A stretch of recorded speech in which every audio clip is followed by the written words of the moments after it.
తర్వాత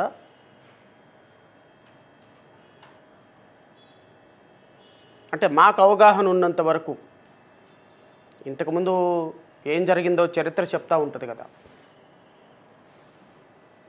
మాకు అవకాశం ఉన్నంత వరకు, మాలాంటి వారికి కొద్దిగా గొప్ప అవగాహన ఉన్నంత వరకు ఈ రాష్ట్రంలో, తెలంగాణ రాష్ట్రంలో ఉన్న పాత బస్తీని మినహాయిస్తే ఈ రాష్ట్రంలో కులాల మధ్య మతాల మధ్య ఘర్షణలు అయితే మిగతా వాటితో పోల్చుకుంటే చాలా తక్కువ. ఇక్కడ క్రిస్టియన్స్ అని, ముస్లిమ్స్ అని, హిందువులని, లేకపోతే రామాలయం అని, లేకపోతే చర్చి అని, లేకపోతే మసీదు అని, ఈ అంశాలు నాకు తెలిసినంత వరకు, మాకు అవగాహన ఉన్నంత వరకు ఆంధ్రప్రదేశ్ రాష్ట్రంలో అంత పెద్ద ప్రాముఖ్యమైనటువంటి అంశాలు అయితే కాదు. రాజకీయ పార్టీలు ఉన్నాయి. ఎన్టీఆర్ తెలుగుదేశం పార్టీ పెట్టారు. వైఎస్ రాజశేఖర రెడ్డి కాంగ్రెస్ పార్టీలో ముఖ్యమంత్రి అయిన తర్వాత రాజకీయాలు కొద్ది గొప్ప ప్రజలకు అలవాటు అయిన తర్వాత చాలా సందర్భాల్లో ప్రత్యర్థులను అరెస్టు చేసుకున్నారు. ఒక వర్గం వాళ్ళు ఒక వర్గానికి కన్ఫైన్ అయ్యి ఉన్నారు, ఇంకో వర్గం వాళ్ళు ఇంకొక వర్గానికి కన్ఫైన్ అయ్యి ఉన్నారు. ఎవరికి సంబంధించినటువంటి రాజకీయ పార్టీలు వాళ్ళ ఓటింగ్ వాళ్ళకు ఉంది. కానీ ఈ విధమైనటువంటి కులాల మధ్య మతాల మధ్య ఘర్షణలు అనేవి 2024 తర్వాత ఆంధ్రప్రదేశ్ రాష్ట్రంలో ఒక వరీయింగ్ ఫ్యాక్టర్గా మొదలవుతుంది అనేది మాత్రం నేను మీ ద్వారా రాష్ట్ర ప్రజలకు చెప్పాలి. వాస్తవంగా ఆకువీడుకు సంబంధించినటువంటి 2 మతాల మధ్య 2 కులాల మధ్య ఘర్షణ జరుగుతున్న పరిస్థితుల్లో దాని గురించి ఎంత తక్కువ మాట్లాడితే అంత మంచిది. ఎందుకంటే వాళ్ళు ఒక పక్క రఘురామకృష్ణంరాజుని అనేటువంటి ఒక డిప్యూటీ స్పీకర్ని పెట్టి చాలా సిస్టమేటిక్గా 2 వర్గాల మధ్య గొడవలు పెట్టే ప్రయత్నం చేస్తున్నారు. యువతల పక్క మేమైనా సంయమనం పాటించకపోతే, యువతల పక్క మాట్లాడకుండా మేము కూడా ఒక మాటకు ఇంకో మాట, ఇంకో మాటకు ఇంకో మాట మాట్లాడితే ఖచ్చితంగా ఇది ఒక విధమైనటువంటి అనిశ్చిత పరిస్థితికి దారి తీస్తుంది. కాబట్టి కొంత సంయమనం పాటించాల్సిన బాధ్యత రాజకీయ పార్టీలు పెట్టి నడుపుతున్న కారణంగా మాకు కూడా కొంత బాధ్యత ఉంది. కాబట్టి సామాజిక బాధ్యత వీలైనంత వరకు కొంత రిస్ట్రెయింట్గా ఉన్నమాట వాస్తవం. ఈ 15 రోజుల నుంచి రఘురామకృష్ణంరాజు ఎంత కవ్విస్తున్నా, రఘురామకృష్ణంరాజు డిప్యూటీ స్పీకర్ హోదాలో ఎంతగా మమ్మల్ని ప్రొవోక్ చేస్తున్నా, వీలైనంత వరకు మేము మాట్లాడకుండా ఉండటానికే మాత్రమే ప్రయత్నం చేస్తున్నాం తప్ప అది మా అసమర్థతో చేతగానితనమో అని అనుకుంటే కూటమి ప్రభుత్వం పప్పులో కాలేసిందంటే అని నేను వారికి చెప్పదలుచుకున్నాను. ఈరోజు ప్రెస్ మీట్ పెట్టి మీతో కొన్ని సంచలనమైన విషయాలని నేనేమనను, ఇవన్నీ తెలిసిన విషయాలే. కానీ కొన్ని వాస్తవాలు, మరుగున పడిపోయినటువంటి వాస్తవాలు ఈరోజు చాలా నీతిగా, నిజాయితీగా, ఒక వర్గానికి ప్రతినిధిగా మాట్లాడుతున్నటువంటి డిప్యూటీ స్పీకర్ గురించి కొన్ని ఆసక్తికరమైనటువంటి విషయాలు రాష్ట్ర ప్రజలతో నేను డిస్కస్ చేయాలి. ఎందుకంటే ఆయన వ్యక్తిగతంగా నాకు చాలా మిత్రుడు. మిగతా వాళ్ళకి మిత్రుడా కాదో నాకైతే తెలియదు.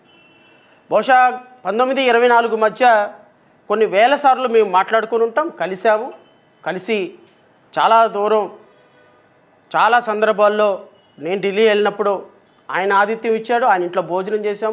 వి had a lot of talk and we use to exchange so many views, legal knowledge share చేసుకున్నాం, అంశాలను ఎలా డీల్ చేయాలో చెప్పాము.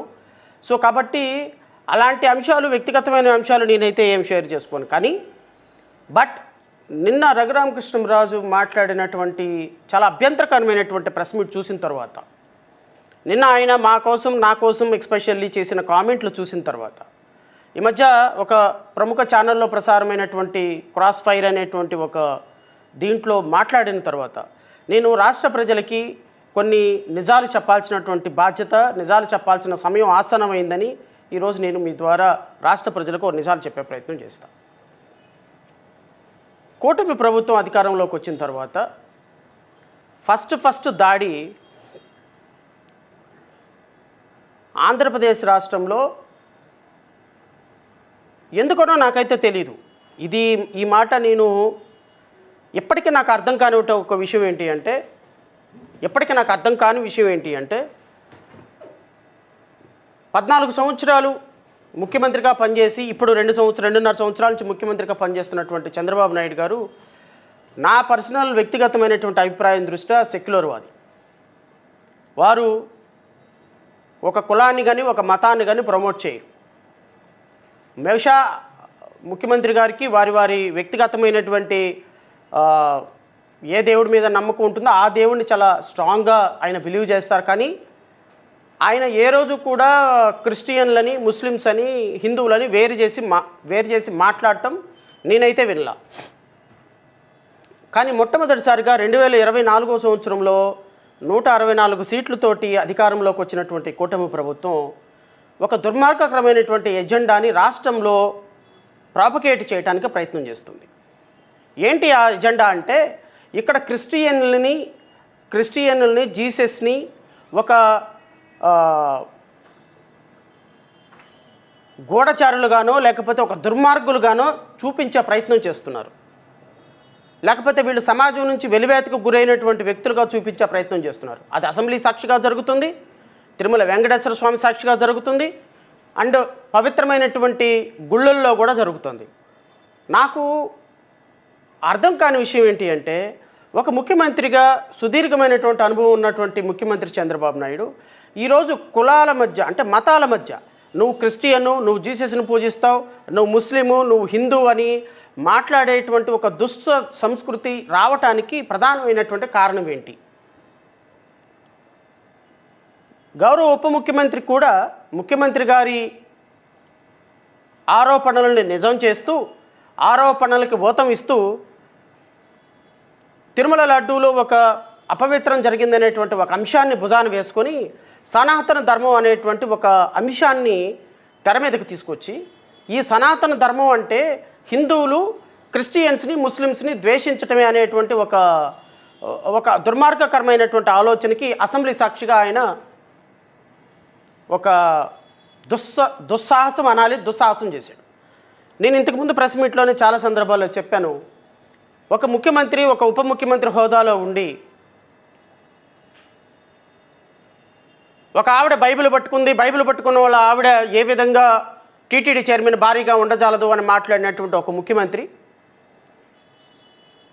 ఒక తిరుమల వెంకటేశ్వర స్వామి ప్రసాదానికి అపవిత్రం జరిగింది కాబట్టి హిందువులు ఎవడో బయటకు రావట్లా, అదే మీ ముస్లిమ్స్కి జరిగితే మీరు ఊరుకుంటారా, మీ క్రిస్టియన్లకు జరిగితే మీరు ఊరుకుంటారా, రోడ్ల మీదకి వచ్చి నానా యాగి చేసి ప్రపంచం మొత్తాన్ని అష్టదిగ్బంధనం చేసేవాళ్ళు కదా, ఇది మా హిందువులకు జరిగింది కాబట్టే కదా మీరు ఎవరు మాట్లాడటం లేదు, ఇది మా హిందూ ధర్మాన్ని పరిరక్షించుకోవాల్సిన బాధ్యత మాకు లేదా అనేటువంటి ఒక అపవాదు వేసి క్రిస్టియన్స్ని, ముస్లిమ్స్ని ఒక దుర్మార్గకరమైనటువంటి వ్యక్తులుగా చిత్రీకరించే ప్రయత్నం చేస్తున్నారు. ఇప్పుడు ఆ ధురంధర్ సినిమాలో పాకిస్తాన్ వాళ్ళని దుర్మార్గులుగా చిత్రీకరిస్తూ సినిమాలు తీస్తూ ఇట్లా తీసుకుంటా సినిమాల్ని కమర్షియలైజ్డ్గా చేసుకుంటున్న పరిస్థితుల్లో, ఒకవేళ హిందూయిజమే రేపు మనకి అజెండా, ఒకవేళ హిందుత్వ భావజాలమే రేపు మనం గెలవటానికి ఉపయోగపడుతుందని మీరు భావిస్తే భావించండి, తప్పగా నేనేం అనటంలా.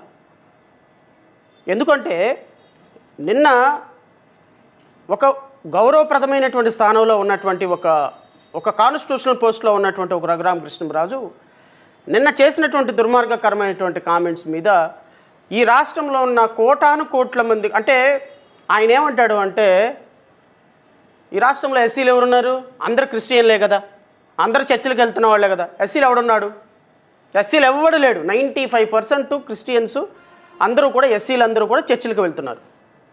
సో కాబట్టి వాళ్ళు చర్చిలకు వెళ్తున్నారు కాబట్టి వాళ్ళు క్రిస్టియన్స్, వాళ్ళ క్యాస్ట్ సర్టిఫికేట్ క్యాన్సిల్ చేయాలి. ఇది రఘురామకృష్ణరాజు గారి యొక్క దండ. నిన్న 113 చర్చిలకి ఆయన అనాధికారిక చర్చిలకి నోటీసులు పంపించి, ఎవరైనా సరే బైబిల్ పట్టుకొని చర్చికి వెళ్ళాలి అనే వాళ్ళని టార్గెట్ చేసి, ఒక ఎంప్లాయీ బైబిల్ పట్టుకొని చర్చికి వెళ్ళాలి అంటే గజ భయపడిపోయేటువంటి పరిస్థితికి తీసుకొచ్చేటువంటి ఒక అద్భుతమైనటువంటి ఎజెండా రఘురామకృష్ణరాజు గారు కూటమి ప్రభుత్వంలో ఈయన మీద ఆ గురుతరమైన బాధ్యత పెట్టారేమో అని నాకు అనిపిస్తుంది. ఓ పక్క ముఖ్యమంత్రి గారు, ఇంకో పక్క ఉప ముఖ్యమంత్రి గారు అసెంబ్లీ వేదికగా క్రిస్టియన్స్ని, బైబిల్ పట్టుకున్న వాళ్ళని అవమానించటం ఒక పక్క. ఇలాగా బైబిల్ పట్టుకొని చర్చికి వెళితే మీ క్రిస్టియన్, మీ క్యాన్సిల్ అయిపోతే క్యాస్ట్ సర్టిఫికెట్, మీరందరూ కూడా క్రిస్టియన్లు అయిపోతారు. జీసస్ని కొలిస్తే మీ తాట తీస్తాను, మీకు క్రిస్టియన్లు అయిపోతారు, మీకు క్యాస్ట్ సర్టిఫికెట్ రద్దు అయిపోతాయి అనేటువంటి ఒక సిస్టమేటిక్గా ఒక భయాన్ని రాష్ట్రంలో క్రియేట్ చేసే విధంగా, 2 తెలుగు రాష్ట్రాల్లో క్రియేట్ చేసే విధంగా ఒక అద్భుతమైన ఎజెండా తయారు చేశారు. నేనేమంటాను అంటే ఈ ఎజెండా కూటమి ప్రభుత్వ ఎజెండానా, రఘురామకృష్ణంరాజు ఎజెండానా? ఇది కూటమి ప్రభుత్వ ఎజెండా కాబట్టే ముఖ్యమంత్రి కింద ఉన్నటువంటి ఉప ముఖ్యమంత్రి కింద ఉన్నటువంటి మంత్రులందరూ, వీళ్ళందరూ కూడా రఘురామకృష్ణంరాజు గారు ఆకివీడులో ఆడుతున్నటువంటి డ్రామాకి, రఘురామకృష్ణంరాజు గారు ఆకివీడులో చేస్తున్నటువంటి ఒక దుశ్చర్యలకి మద్దతు పలుకుతూ రఘురామకృష్ణంరాజు భుజం మీద తుపాకీ పెట్టి ఈ రాష్ట్రంలో ఉన్నటువంటి 1,20,00,000 మంది దళితులని, లేకపోతే మీరు అన్నట్టు క్రిస్టియన్స్ని కాల్చే ప్రయత్నం చేస్తున్నారు. ఎందుకు జరుగుతుంది ఈ రాష్ట్రంలో ఇలాంటి కాల్చే ప్రయత్నం అనేది రాష్ట్ర ప్రజలు ఒకసారి ఆలోచించమని కోరుతున్నాం. ఈ రఘురామకృష్ణంరాజు గారు, ఇంత సచ్చిలుడిగా మాట్లాడే రఘురామకృష్ణరాజు గారి నుంచి కొన్ని విషయాలు మీతో చెప్పాలి.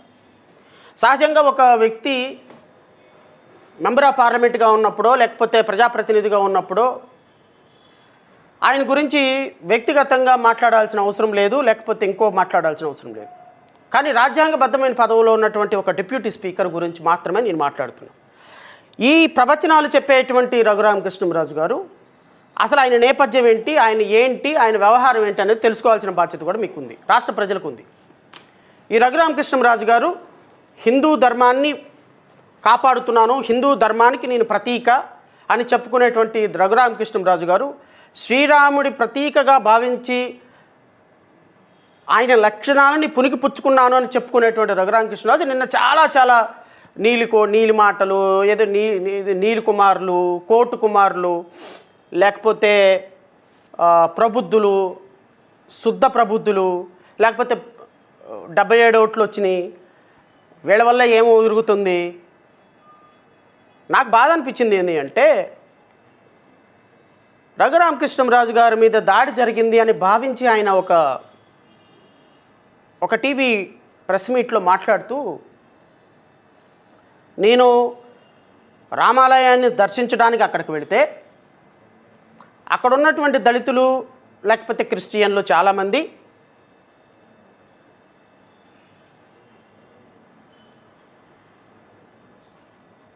శీలలతో కూడిన చెక్క కర్రలతో మా మీద దాడి చేశారు. నాకేం అర్థం కావటం లేదు. ఈ శీలలకి క్రిస్టియానిటీకి ఏడో అవినాభావ సంబంధం ఉన్నట్టుందనుకుంటా.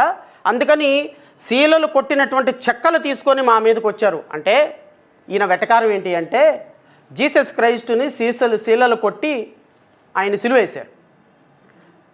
ఆయన సిలువ వేసుకునేటప్పుడు ఆయన చేతులకి శీలలు కొట్టారు, కాళ్ళకి శీలలు కొట్టారు. ఆ శీలలని వెటకారంగా మాట్లాడుతున్నటువంటి రఘురామకృష్ణంరాజు గారు ఏదో క్రిస్టియానిటీకను శీలలకి ఏదో అవినాభావ సంబంధం ఉన్నట్టుంది, అవి తీసుకొని నా మీద ఎగబడ్డారు, నా మీద దాడి చేశారు అని. చెక్క కర్రలతో కూడినటువంటి శీలలు. నేను అడుగుతున్న రఘురామకృష్ణరాజు గారిని, శీలలకి క్రిస్టియానిటీకి అవినాభావ సంబంధం ఏంటో మీకు తెలియదా సార్? జీసస్ క్రైస్ట్కి శీలలకి ఉన్న అవినాభావ సంబంధం మీకు తెలీదా? అంత సర్కాస్టిక్గా, అంత వెటకారంగా క్రిస్టియానిటీని మీరు ఏదో ద్రోహుల్లాగా, ఏదో దుర్మార్గుల్లాగా మీరు ప్రొజెక్ట్ చేసే ప్రయత్నం చేస్తున్నారు కదా. వాటన్నిటికీ నేను సమాధానం చెప్తాను. ఈరోజు నేను అడిగిన ప్రతి ప్రశ్నకి మీరు సమాధానం చెప్పి తీరాలి. మీరు అడుగుతున్న ప్రతి ప్రశ్నకి నేను సమాధానం చెప్తాను. చర్చికి వెళితే క్యాస్ట్ సర్టిఫికేట్ క్యాన్సిల్ చేస్తారా? లేకపోతే పెళ్లి చేసుకుంటే క్రిస్టియన్ సాంప్రదాయాల ప్రకారం క్యాస్ట్ సర్టిఫికేట్ క్యాన్సిల్ చేస్తారా? లేకపోతే వాళ్ళ అమ్మా నాన్న చనిపోతే ఆ క్రిస్టియన్ సాంప్రదాయాల ప్రకారం వాళ్ళు సమాధులు చేసుకుంటే క్యాస్ట్ సర్టిఫికేట్ క్యాన్సిల్ చేస్తారా? ఏ రూల్ ప్రకారం క్యాన్సిల్ చేస్తారు? ఏ విధంగా క్యాన్సిల్ చేస్తారు? ఏ చట్టం ప్రకారం క్యాన్సిల్ చేస్తారు? ఏ చట్టం ప్రకారం మీరు వాళ్ళని భయపెడుతున్నారు అనేది ఈరోజు నేను ఈ ప్రెస్ మీట్ పెట్టిన తర్వాత మీరు ప్రెస్ మీట్ పెడతారు. దాంట్లో నాకు క్లారిఫికేషన్ ఇవ్వండి చాలు. నేను ఏ విధంగా క్లారిఫికేషన్ ఇస్తానో చట్టం ప్రకారమే మాట్లాడుతాను. నేను వ్యక్తిగతంగా నీలాగా మాట్లాడను, అవమానపరిచేటట్టు మాట్లాడను. మీరు మాట్లాడేటువంటి ప్రతి అంశానికి వివరణ ఇవ్వాల్సినటువంటి బాధ్యత ప్రతి సందర్భంలో మమ్మల్ని అవమానిస్తూ మాట్లాడుతున్న సందర్భంలో ఈ రాష్ట్రంలో మీకు ఓట్లేసి 164 సీట్లు ఇచ్చినటువంటి ఎస్సీలుగా పిలువబడే క్రిస్టియన్లు, మీరు ఎస్సీలుగా పిలువబడే క్రిస్టియన్లు వాళ్ళు నిత్యం అవమానం పొందుతుంటే వాళ్ళ తరపున మాట్లాడాల్సినటువంటి బాధ్యత, మీకు ఓట్లేసిన నేరానికి ఇదిగో మీ బతుకులు ఇవి, మన బతుకులు ఇవి అని చెప్పాల్సినటువంటి బాధ్యత నాకు ఉంది. కాబట్టే నేను ఈరోజు ప్రెస్ మీట్ పెట్టి మా అని భావించేటువంటి కొంతమంది ప్రజాస్వామ్యవాదులకి నా ద్వారా కొన్ని క్లారిఫికేషన్స్ ఇవ్వదలుచుకున్నాను. ఈ సోకాళ్ళు రఘురామకృష్ణంరాజు గారు 2014లోనో 15లోనో ఒక కంపెనీ స్టార్ట్ చేశారండి. ఈ కంపెనీ అంటే నేను వ్యక్తిగతంగా చాలా గొప్ప వ్యక్తిని అని చెప్పుకునేటువంటి రఘురామకృష్ణంరాజు గారి గురించి ప్రజలకు కొన్ని వాస్తవాలు తెలియాలి. నిజాయితీ,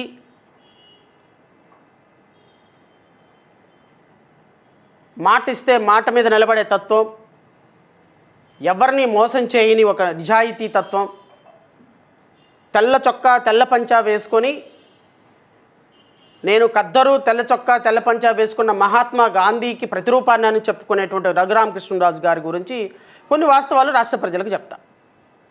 రఘురామకృష్ణంరాజు గారి వైఫ్ కావచ్చు, రఘురామకృష్ణంరాజు గారి కూతురో లేకపోతే కొడుకో, నాకు రిలేషన్ కరెక్ట్గా తెలియదు కానీ బట్ అదే సేమ్ పేరు. రఘురామకృష్ణంరాజు గారు Ind Bharat power limited, Ind Bharat private limited అనేటువంటి ఒక కంపెనీని head office at 30A road number 1 Jubilee Hills Hyderabad అనేటువంటి ఒక సంస్థను స్థాపించారు. ఈయన స్థాపించి ఏం చేశాడు? ఈయన స్థాపించి సహజంగా అందరూ ఏమనుకుంటారంటే ఒక కంపెనీ స్థాపించినప్పుడు ఆ కంపెనీ ఏ రాజకీయ నాయకుడైనా స్థాపించవచ్చు, తప్పేముంది, కరెక్ట్. రఘురామకృష్ణరాజు గారు కూడా కంపెనీ స్థాపించవచ్చు, ఇంకొకళ్ళ కంపెనీ స్థాపించవచ్చు, there is no wrong in that. Because ఆయన వ్యక్తిగతంగా మెంబర్ ఆఫ్ పార్లమెంట్ అయినా, వ్యక్తిగతంగా ఏ పార్టీలో ఉన్నా ఆయన బిజినెస్ చేసుకునే హక్కు ఉంది. కానీ ఈ సోకాల్డ్ మహానుభావుడు చేసినటువంటి ఫ్రాడ్ ఏంటో అనేది మీకు చెప్తా. ఈయన 2019వ సంవత్సరంలో ఒక ఎఫ్ఐఆర్ కట్టారు ఇతని మీద. ఎవరు కట్టారు? సెంట్రల్ బ్యూరో ఆఫ్ ఇన్వెస్టిగేషన్ వాళ్ళు కట్టారు. ఈ సెంట్రల్ బ్యూరో ఆఫ్ ఇన్వెస్టిగేషన్ కట్టినటువంటి ఎఫ్ఐఆర్ నెంబర్ ఏంటి అంటే RCBD1/2019E/0003 dated 29/4/2019 for the offence under section 420, 406 and 120B of Indian penal code. 420 అంటేనేమో చీటింగు, 406 అంటేనేమో criminal breach of trust, 120B అంటేనేమో conspiracy against government of India, criminal conspiracy. ఇతని మీద కట్టింది ఈ ఎఫ్ఐఆర్లో. ఇతను ఫ్రాడ్ చేసినటువంటి fraud 947,71,71,00,000. This is a fraud evolution done by bank it self. 941 కోట్ల రూపాయలు, 41.71 కోట్ల రూపాయలు ఈ కంపెనీ ద్వారా ఇతను బ్యాంకుల నుంచి లోన్లు తీసుకొని చీట్ చేశాడు అని సెంట్రల్ ఈ కేసు పెట్టింది doctor TV Gopalakrishna, manager PFC limited.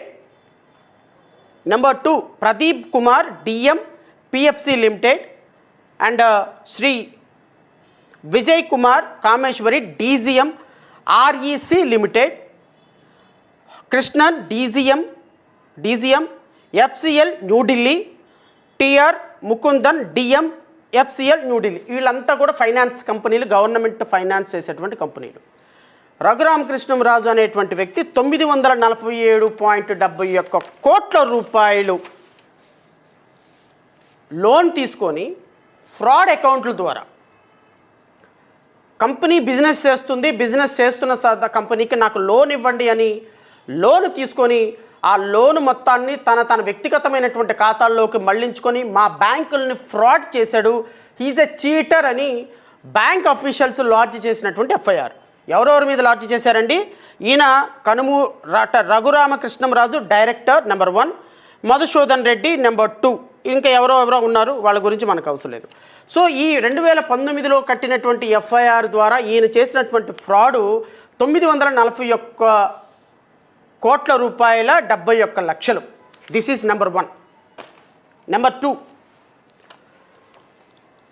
ఇది second FIR. This is a second FIR against Raghurama Krishnam Raju. ఇది 2020లో కట్టారు.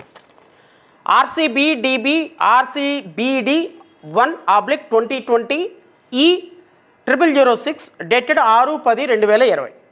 ఇంతకుముందు కట్టింది 29/4/2019. ఇది 6/10/2020. దీని కంప్లైనెంట్ ఎవరు అంటే ఈ ఎఫ్ఐఆర్ రిజిస్టర్ చేయమని ఇచ్చింది chief manager Punjab national bank. ఇంతకుముందు బ్యాంకు వేరు. అంటే రఘురామకృష్ణంరాజు గారు గౌరవనీయులైనటువంటి ఈ రాష్ట్రానికి సంబంధించినటువంటి అత్యున్నతమైనటువంటి డిప్యూటీ స్పీకర్ హోదాలో కూర్చొని చట్టాలు తయారు చేసేటువంటి ఎమ్మెల్యేలని నువ్వు మాట్లాడద్దు, నువ్వు మాట్లాడు, నువ్వు కూర్చో, నువ్వు మాట్లాడు, ముఖ్యమంత్రి గారు మీరు మాట్లాడండి అని చెప్పగలిగినటువంటి ఒక అత్యున్నతమైనటువంటి అధికారం ఉన్నటువంటి రఘురామకృష్ణంరాజు అనేటువంటి ఒక వ్యక్తి ఈ ఎఫ్ఐఆర్లో ఎవరిచ్చారు? ఈ FIR chief manager Punjab national bank. ఇది న్యూఢిల్లీ శాఖ వాళ్ళు ఇచ్చారు. దీంట్లో ఫ్రాడ్ ఎంతో తెలుసండి? 826 కోట్ల 17 లక్షలు. రచ్చబండ పెట్టి, పొద్దున్నే రచ్చబండ పెట్టి, మధ్యాహ్నానికి ఒక 10 మంది మీడియా ఛానల్స్ వేసుకొని నీలకుమార్, శ్రావణ్ కుమార్ నీకు అన్ని నోట్లు వచ్చినాయి, ఐఏఎస్ ఆఫీసర్, ఐపీఎస్ ఆఫీసర్ అని కష్టపడి హాస్టల్లో భోజనం చేసి నెలకి 500 రూపాయలు 600 రూపాయలు గవర్నమెంట్ స్కాలర్షిప్లో చదువుకొని ఈ దేశంలోనే అత్యున్నతమైనటువంటి సర్వీసెస్గా భావించే ఐపీఎస్, ఐఏఎస్, జ్యుడిషియరీలో అత్యున్నతమైనటువంటి జడ్జి పోస్టులోకి వచ్చిన మమ్మల్ని పట్టుకొని, మాలాంటి వ్యక్తులను పట్టుకొని యూజ్లెస్ ఫెలోసా? యూజ్లెస్ ఫెలోస్ ఎవరు? యూజ్లెస్ ఫెలోస్ రఘురామకృష్ణంరాజు గారు అంటే యూజ్లెస్ ఫెలోస్ అంటే మీ దృష్టిలో కష్టపడి రూపాయి పోగేసుకొని చదువుకున్న వాళ్ళు యూజ్లెస్ ఫెలోస్. ఈ విధంగా బ్యాంకులను ఫ్రాడ్ చేసి 800 కోట్లు 900 కోట్లు 1000 కోట్లు నీ వ్యక్తిగతమైనటువంటి ఖాతాలోకి చేరవేసుకొని మీ కొడుకుని మీ భార్యను కూడా చీటర్లుగా ఎఫ్ఐఆర్లో పెట్టించుకొని అత్యున్నతమైనటువంటి స్థాయిల్లో డిప్యూటీ స్పీకర్లుగా డబ్బులు ఇచ్చి పోస్టులు కొనుక్కొని డబ్బులు ఇచ్చి ఓట్లు వేయించుకొని కూర్చున్న మీరు శుద్ధపూసలు. మిమ్మల్ని ఈ సమాజం హిందూ ధర్మ పరిరక్షకులుగా గౌరవించాలి. మీరు క్రిస్టియన్లు చర్చి పట్టుకొని సాయంత్రానికి ఒక బైబిల్ పట్టుకొని చర్చికి వెళితే నీ దృష్టిలో దుర్మార్గులా? ఏం తప్పు చేశారు వాళ్ళు? ఏం తప్పు చేశారండి? ఏం తప్పు చేశారు? 100 మందిలో 15 ఉద్యోగాలు వాళ్ళకి రిజర్వ్ చేశారు. ఆ 15 ఉద్యోగాలు చిన్న పోస్టులు, ఉన్న జనాభా 25%, అందులో ఇంకా 15% ఉద్యోగాలు వాళ్ళకు వస్తున్నాయి. 15% ఉద్యోగాలు మాకే కాదండి, 7% ఉద్యోగాలు ఎస్టీలకు వస్తున్నాయి, 29% ఉద్యోగాలు బీసీలకు వస్తున్నాయి, మహిళలకి 33.5% ఉద్యోగాలు వస్తున్నాయి. ఈ రోజున కమ్మ, రెడ్డి, బ్రాహ్మిన్ అని అత్యున్నతమైనటువంటి వైశ్యాస్లో ఉన్నటువంటి నిరుపేదలు సంవత్సరానికి 8 లక్షలు 10 లక్షల రూపాయల లోపు ఆదాయం ఉన్నటువంటి మా సోదరులు అప్పర్ కమ్యూనిటీలో ఉన్నటువంటి వాళ్ళకు కూడా రిజర్వేషన్ 10% ఇచ్చింది. మేమే అబ్జెక్ట్ చేయలేదే, వి వెల్కమ్డ్ ఇట్. ఎందుకంటే బ్రాహ్మిన్స్లో నిరుపేదలు ఉన్నారు, వైశ్యాస్లో నిరుపేదలు ఉన్నారు, కమ్మ వాళ్ళలో నిరుపేదలు ఉన్నారు. ఇలాంటి వాళ్ళందరూ నిరుపేదలకు రిజర్వేషన్ కావాలి అని భావించిన వ్యక్తులు మేము. ఖచ్చితంగా వి వెల్కమ్డ్ ఇట్. ఏ కార్నర్ నుంచి కూడా రిజర్వేషన్ రాలేదు. ఒక బైబిల్ పట్టుకొని చర్చికి వెళుతున్న నేరానికి ఒక కాన్స్టిట్యున్సీనే కాదు 2 రాష్ట్రాల్లో క్రిస్టియన్స్ని మీరు భయపెడుతున్న విధానం చూసి నాకు కొంత ఆశ్చర్యం అనిపించింది. నిజంగా మీలాంటి వ్యక్తులు ఏ కెపాసిటీలో మాలాంటి వ్యక్తుల్ని క్వశ్చన్ చేసే అధికారం ఉంది అంటున్నాను నేను. రఘురామకృష్ణంరాజు అనేటువంటి ఒక డిప్యూటీ స్పీకర్, ఒక ఫ్రాడ్ అని డిక్లేర్ చేయబడినటువంటి డిప్యూటీ స్పీకర్, ఇది పొలిటికల్ మోటివేటెడ్ కేసులు కానే కాదు సార్. ఫోరెన్సిక్ ఆడిట్ రిపోర్ట్ని బేస్ చేసుకొని మీరు ఏ కంపెనీలో క్రియేట్ చేసి ఏ కంపెనీలకి ఇంటర్నల్ ఫ్రాడ్ జరిగింది అని సిబిఐ బ్యాంక్ అఫీషియల్స్ ఆధారాలతోటి మీ మీద రిజిస్టర్ చేసి ఛార్జ్షీట్ వేసినటువంటి కేసెస్ మాత్రమే నేను ఉదాహరిస్తున్నా. ఒక ఈ 2019 ఎఫ్ఐఆర్లో 947 కోట్ల ఫ్రాడ్, ఈ కేసులో 826 కోట్ల 17 లక్షల రూపాయల ఫ్రాడ్. ఈ ఫ్రాడ్ ఏంటో చూస్తా. మీ మీద వచ్చినటువంటి ఎలిగేషన్, పంజాబ్ నేషనల్ బ్యాంక్ ఇచ్చే మీ మీద ఇచ్చినటువంటి report. The account has been declared as a fraud with PNB Punjab national bank on 14/11/2019. United bank, Indian express bank, axis bank, state bank of India, bank of Baroda, earlier Vysya bank, and Dena bank with the Bank of Baroda, with Central Bank, Syndicate Bank, Bank of India, and Indian Bank, so and so. As such, there is no delay in filing FIR with the CBI after declaration of fraud by the bank. Raghuramakrishnaraju operate చేసేటువంటి bank fraud కింద declare చేసిన తర్వాత bank, అన్ని బ్యాంకులు, ఈ ఒక్క బ్యాంకే కాదు, అన్ని బ్యాంకులు డిక్లేర్ చేసిన తర్వాత the FIR was launched by Punjab national bank. The company in Bharat Thermal Power Limited, PAN number AABCI 6717L, through its directors had approached large corporate branch Marg New Delhi of the complainant bank for a financial facility and presented financials and projections of the company to the bank and sought financial assistance and caused to the bank to believe that with the said loan limit the business of the company would grow. Raghuramakrishnaraju directors, ఇందులో డైరెక్టర్గా వాళ్ళ కొడుకు ఒక director, వాళ్ళ missus ఒక director. వీళ్ళు డైరెక్టర్లుగా ఈ bank దగ్గరికి వెళ్ళి మా కంపెనీకి బిజినెస్ లోన్ ఇవ్వండి, మా బిజినెస్ లోన్ పెట్టుకుంటే మేము గ్రో అవుతుంది అని చెప్పి వీళ్ళు ఈ బ్యాంకు దగ్గరికి వెళ్ళి లోన్ కోసం అప్లై చేసిన సందర్భం. The company has sanctioned a senior debt amounting to 941 crore.80 lakhs and subordinated debt of rupees 62 crores 80 lakhs in order to part finance the project of the basis of the security documents dated 31/3/2008, 12/4/2008, 22/2 under 2008. The mortgage in respect of the project land was created on so and so.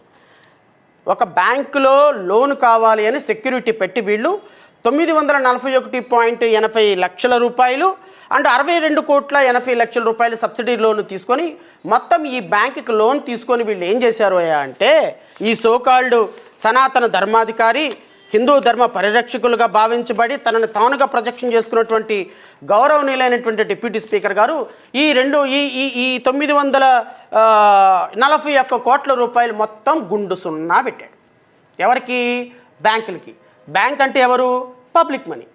నేను రూపాయి, మీరు రూపాయి దాచిపెట్టుకున్న డబ్బుల్లో నుంచి ఇదిగో bank fraud చేసినటువంటి ఘరానా దొంగ, you are a cheater, you are a fraud.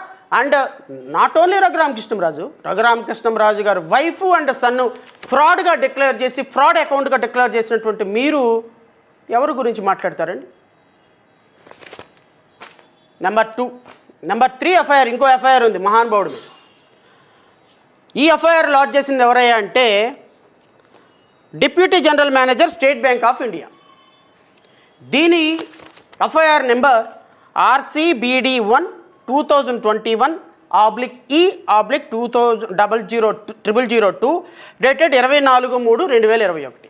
First FIR ఏమో 29/4/2019, రెండో ఎఫ్ఐఆర్ ఏమో 6/10/2020, మూడో ఎఫ్ఐఆర్ ఏమో 24/3/2021 సంవత్సరం. ఇది కూడా ఏమండి, ఏం sections? Criminal conspiracy, cheating, forgery of valuable security, forgery for the purpose of cheating, using forged document as genuine and criminal misconduct by public servant. ఈ మహానుభావుడు ఒక్కడే కాదు, ఈ మహానుభావుడు బ్యాంక్ మేనేజర్ని కొల్యూట్ చేశాడు, బ్యాంకు ప్రాజెక్టు వాళ్ళు మార్కెటింగ్ మేనేజర్స్ని కొల్యూట్ చేశాడు. ఈ మహానుభావుడు కాన్స్పిరసీ వల్ల ఈ బ్యాంకుల్లో చాలామంది ఎంప్లాయీస్ రిమూవ్డ్ ఫ్రమ్ సర్వీసెస్ అయిపోయినారు. ఈ మహానుభావులు ఇచ్చినటువంటి దీంట్లో ఫ్రాడ్ ఎంత అంటే 237.84 లక్షల రూపాయలు. దీంట్లో ఫ్రాడ్. ఫస్ట్ ఫ్రాడు 900 కోట్లు రమారమి, రెండో ఫ్రాడు 826 కోట్లు, మూడో ఫ్రాడు 237 కోట్లు. మొత్తం రమారమి ఎన్ని వేల కోట్ల ఫ్రాడ్ అండి? 2000 కోట్ల రూపాయల ఫ్రాడు. 2000K fraud. మన ఆంధ్రప్రదేశ్ రాష్ట్ర డిప్యూటీ స్పీకర్ తెల్ల చొక్కా ఒకటి వేసుకొని, తెల్ల పంచ ఒకటి వేసుకొని, శుద్ధపూస కబుర్లు చెప్తా ఉంటాడు టీవీలో కూర్చొని. మొన్న క్రాస్ ఫైర్లో కూర్చొని తొడగొడుతున్నాడు. మనకు తెలుగులో ఒక సామెత ఉంది, డిక్కీ బలిసిన కూడంట ఎవరి ముందుకు వెళ్ళి తొడగొట్టిందంట. 1924 ఎక్కడ తొడగొట్టావు నాయన రఘురామకృష్ణంరాజు? 1924 పులుసు కారిపోయింది నీకు. ఎక్కడి నుండి? ఢిల్లీలో కూర్చొని ఆంధ్రప్రదేశ్ బోర్డర్లోకి అడుగు పెట్టడానికి గజ గజ గజ గజ గజ వణికిపోయినటువంటి డిక్కీ బలిసిన కోడిలాగా ఈరోజు తొడగొడుతున్నావే. ఈరోజు తొడగొడుతున్నావు మొన్న టీవీలో కూర్చొని. మరి 1924 తొడగొట్టలేదే? 1924 ఆంధ్రప్రదేశ్ బోర్డర్లో అడుగుపెట్టలేదే? 1924 ఈ కబుర్లు పులిహార కబుర్లు చెప్పలేదే? 1924 ఎక్కడున్నారు? 1924 మీ రోషం ఏమైపోయింది? మీ రోషం ఏమైపోయింది 1924లో? ఆంధ్రప్రదేశ్ రాష్ట్రంలో బోర్డర్లో అడుగు పెట్టడానికి గజ గజ గజ ఎందుకు వణికిపోయినారు 1924లో? ఏంటి? కొడితే కొట్టించుకోవాలి, గిల్లితే గిల్లించుకోవాలా? గిల్లితే గిల్లించుకోవాలా? గిల్లితే గిల్లించుకోవాల్సిన అవసరం లేదు, తిరగబడతాను. ఈ తెగింపు, ఈ ధైర్యం 1924 ఏమైపోయింది? 1924 గిల్లితే గిల్లించుకోవటం కాదు, పొడిస్తే పొడిపించుకున్నావు. ఈ రోజున కూటమి ప్రభుత్వం అధికారంలో ఉంది కదా అని ఇష్టం వచ్చినట్టు మాట్లాడుతున్నారు మీరు. ఎవరిని మాట్లాడుతున్నారు ఇష్టం వచ్చినట్టు? మీకు పంచాయతీ ఎవరితో అయినా ఉంటే, పంచాయతీ ఉన్నటువంటి జగన్మోహన్ రెడ్డి వైఎస్ఆర్ కాంగ్రెస్ పార్టీతో వ్యక్తిగతంగా మీకేమైనా ఉంటే చూసుకోండి. ఎవరిని పట్టుకొని, ఏ కమ్యూనిటీని పట్టుకొని, ఎవరిని పట్టుకొని మీరు తుస్కారంగా మాట్లాడతారు, వెటకారంగా మాట్లాడతారు అంటే మీ మాట్లాడే మాటలు మాకు రావా? మీ జాతకాలు మాకు తెలియవా? కాదండి, ఇట్లా బ్యాంకులను ఫ్రాడ్ చేసి 2000 కోట్ల రూపాయలు ఫ్రాడ్ చేసి బినామీ కంపెనీల్లోకి బినామీ ట్రాన్సాక్షన్లు చేసి రాష్ట్ర ప్రజలను, దేశ ప్రజలు దాచిపెట్టుకున్నటువంటి డబ్బు తమ ఫ్రాడ్ ఢిల్లీ దాకా పాకించి బ్యాంకుల్ని, మీ డబ్బుల్ని చూపించి బ్యాంక్ అధికారులను కూడా దొంగ డాక్యుమెంట్లు సృష్టించి, దొంగ సెక్యూరిటీ డాక్యుమెంట్లు సృష్టించి 2000 కోట్ల రూపాయలు దోచుకున్నటువంటి ఘనమైన చరిత్ర మాకు లేదండి, మాకు రాదండి, మా వల్ల కాదండి. నిజాయితీగా ఉండగలుగుతాం. ఎస్, మీరు అన్నట్టు మాకు తక్కువ ఓట్లే వచ్చినాయి, నేనే కాదనట్టంలా. కానీ రఘురామకృష్ణరాజు గారు ఒకటి గుర్తుపెట్టుకోండి, 1924లో ఈరోజు నువ్వు కావచ్చు, మీ ముఖ్యమంత్రి చంద్రబాబు నాయుడు కావచ్చు, మీ సోకాల్డ్ సనాతన ధర్మాధికారి ఉప ముఖ్యమంత్రి కావచ్చు, ఈరోజు మీరు ఎంజాయ్ చేస్తున్న పవరు ఆ రోజున మా పోరాట ఫలితంగా వచ్చిన భిక్షని మాత్రం మర్చిపోమాకండి. ఏమంటారు? అది ముఖ్యమంత్రి చంద్రబాబు నాయుడుకి కూడా తెలిసి ఈ ప్రబుద్ధుల వల్ల జరిగేది ఏమీ లేదా అని. ఒక్కసారి ఎప్పుడైనా వ్యక్తిగతంగా కూర్చున్నప్పుడు చంద్రబాబు నాయుడు గారిని అడగండి. జడా శ్రవణ్ కుమార్ 1924లో ఏం చేశాడు అని. జడా శ్రవణ్ కుమార్ మీరు చేసే పోరాటం మా పార్టీ కూడా చేయలేదు. I must say gratitudes to you. మా పార్టీ మొత్తం మీకు రుణపడి ఉంది అని మీ చంద్రబాబు నాయుడు నోట్లో నుంచి వ్యక్తిగతంగా నాతో అన్నాడా లేదా? మీరు వెళ్ళి అడగండి. మా పార్టీ పాలిట మహావిష్ణువులాగా ఈరోజు మా పార్టీని కాపాడుతున్నావు అని మీ నారా లోకేష్ అన్నాడా లేడో ఎప్పుడైనా వ్యక్తిగతంగా కూర్చున్నప్పుడు అడగండి. నేను ఈ మాటలు ఏ రోజు నేను మీడియాలో చెప్పలేదే. నిన్న మీరు ఈ ప్రభుత్వాలకి ఇన్ని ఓట్లు వచ్చినాయి, వీళ్ళ వల్ల ఊడేది లేదు, రాలేది లేదు అని ముఖ్యమంత్రి గారికి తెలుసు, కాబట్టి నన్ను ఏమీ పీకలేరు, ఎవడు పీకలేరు అని మీరు అన్న కారణంగా నేను ఈ మాట అనాల్సి వస్తుంది. మా దగ్గర బ్యాంకుల నుంచి దోచుకున్న 2000 కోట్లు లేవు కాబట్టి మేము ఎమ్మెల్యేగా గెలవలేకపోవచ్చు, లేకపోతే ఎమ్మెల్యేగా తక్కువ ఓట్లు వచ్చినాయి కాబట్టి మేము ఈరోజు మీ తాత మాటలు పడాల్సి రావచ్చు. ఖచ్చితంగా మీరు అన్న మాటలకు ఒకరోజు సమాధానం చెప్పే రోజు మాకు కూడా వస్తుంది. మీదెన్నో సీటు? నిన్న మీరు ఆ టీవీ ఛానల్లో చెప్పినట్టుగా మీది 173వ సీటు, తెలుగుదేశం పార్టీలో 173వ సీటు మీది. నాది ఎన్నో సీటో తెలుసా? తెలుగుదేశం పార్టీలో చేరితే, తెలుగుదేశం పార్టీలో కనుక జడా శ్రావణ్ కుమార్ చేరి ఉన్నట్టయితే, ఆ రోజు తెలుగుదేశం పార్టీ ఇచ్చిన ఆఫర్ని యాక్సెప్ట్ చేస్తున్నట్టయితే నాది 4వ సీట్ అయ్యేది మిస్టర్, 4వ సీట్ అయ్యేది. ఎన్నో మంత్రినో తెలుసా? 4వ మంత్రిని. ఈ మాట నాతో వ్యక్తిగతంగా ఎవరన్నారో ఎప్పుడైనా తెలుగుదేశం పార్టీలోకి వెళ్తే పెద్దలను అడగండి. If I would join in a Telugu Desam party, నీది 173వ సీటు. వస్తుందో రాదో రేపు నామినేషన్ అనగా ఈరోజు సీట్ వచ్చింది నీకు. 8 నెలల ముందు నాకు ఆఫర్ చేసిన సీటు మీ పార్టీలో నుంచి. అడగండి ఎవరినైనా కావాలంటే వెళ్ళి. కానీ అంబేద్కరిజం తోటి చాలా దూరం ట్రావెల్ చేశాం. ఆ అంబేద్కర్ అనేటువంటి జెండాను పట్టుకొని ట్రావెల్ చేసిన మేము ఇక కిందకు దిగలేం సార్, ఐఎమ్ వెరీ సారీ అని సున్నితంగా రిజెక్ట్ చేసినటువంటి ఆఫర్ని రిజెక్ట్ చేసినటువంటి వ్యక్తినో కాదో ఈ పార్టీలో అడగండి వెళ్ళి. నిజాయితీగా నిలబడ్డాం. మాకు ఎన్నోట్లు వచ్చిన సమస్య లేదు. మేము నిలబడింది ఒక కాన్సెప్ట్ కోసం, మేము నిలబడుతుంది ప్రజల ఎజెండా కోసం, మేము నిలబడుతుంది ప్రజలకు జరిగిన అన్యాయాలను ఎదురిస్తూ ప్రజల ద్వారానే వ్యక్తిగతంగా అసెంబ్లీలోకి వెళ్ళాలి తప్ప ఒక పార్టీ కండవా కప్పుకొని లోపలికి వెళ్ళాలని చూసినట్టయితే ఈ పార్టీకి నన్ను కలవటానికి నువ్వు అపాయింట్మెంట్ తీసుకొని రావాల్సిన పరిస్థితిలో ఉండేవాడివి. అది గుర్తుపెట్టుకో. ఇప్పుడు నేను లేను కాబట్టి దాన్ని దెప్పుపడవటంలా. మీరు మా గురించి మాట్లాడేటప్పుడు మా స్థాయిని తెలుసుకొని, మేము 2019-24లో మా కష్టం ఫలితంగా, మా పోరాటం ఫలితంగా ఈరోజు నువ్వు నీ ముఖ్యమంత్రి అసెంబ్లీలో కూర్చొని ఆ పైన పీఠంలో కూర్చొని మీరు అధికారం ఎలగబెడుతున్నారన్న విషయాన్ని నేను ఇంకొకసారి మీకు గుర్తు చేస్తున్నా. నెంబర్ 2, ఈ ప్రజల్ని చైతన్యపరిచి, ఎస్సీ ఎస్టీ ప్రజలను చైతన్యపరిచి, ప్రజాస్వామ్యవాదులను చైతన్యపరిచి, అమరావతి రైతుల కోసం పోరాడి, అన్ని వర్గాల ప్రజల సమస్యల కోసం పోరాడి ఈరోజు 164 సీట్లు మీకు రావడానికి కారణమైన మేము, మీకు ఓట్లేసినటువంటి ప్రజలని ఈరోజు మీరు సెకండ్ గ్రేడ్ పీపుల్ లాగా కన్సిడర్ చేసి, ఎక్స్పెషల్లీ ఎస్సీ ఎస్టీల పిల్లల్ని, ఎక్స్పెషల్లీ ఎస్సీ ఎస్టీ ప్రజల్ని, ఎక్స్పెషల్లీ క్రిస్టియన్స్గా తమ మతాన్ని తమ హిందూయిజాన్ని పరిరక్షించుకుంటూనే తమ జీసస్ క్రైస్ట్ని నమ్ముకొని ఆయన సూత్రాలని నమ్ముకొని ఆర్టికల్ 25 ప్రకారం వాళ్ళకి ఇచ్చినటువంటి హక్కుల్ని పరిరక్షించుకునే వాళ్ళని గురించి మీరు మాట్లాడుతున్నటువంటి మాటలు విన్న తర్వాత ఈ విధంగానే స్పందిస్తే నీకు అర్థమవుతుందని ఎక్స్పెషల్లీ నీ కోసమే ఈరోజు నేను ప్రెస్ మీట్ పెట్టడం జరిగింది. Coming back to original point, ఈ ఫ్రాడ్ చేసినటువంటి చీటరు, క్రిమినల్ కాన్స్పిరేటరు, మరి నీకు అసలు మీడియాలోకి వచ్చి మాట్లాడే స్థాయి ఎక్కడుందయ్యా? ముందు ఈ బ్యాంక్ ఆఫీషియల్స్ పోనీ ఇవేమన్నా తప్పుడు రిపోర్ట్లా? కాదు కదా. ఎన్పిఏ అవుద్ది, తప్పే ఉంది. ఎన్పిఏ అవుద్దయ్యా, కట్టలేకపోవచ్చు. ఇది కట్టలేకపోవటం కాదు రఘురామకృష్ణరాజు గారు, ఇది మీరు బ్యాంకుల దగ్గరికి లోన్ కోసం వెళ్ళినప్పుడే. ఇది కట్టలేకపోవటం అయితే that is a different issue. బ్యాంకుల కోసం లోన్ కోసం వెళ్ళినప్పుడే దొంగ డాక్యుమెంట్లు సృష్టించి, దొంగ సెక్యూరిటీ డిపాజిట్లు సేకరించి, దొంగ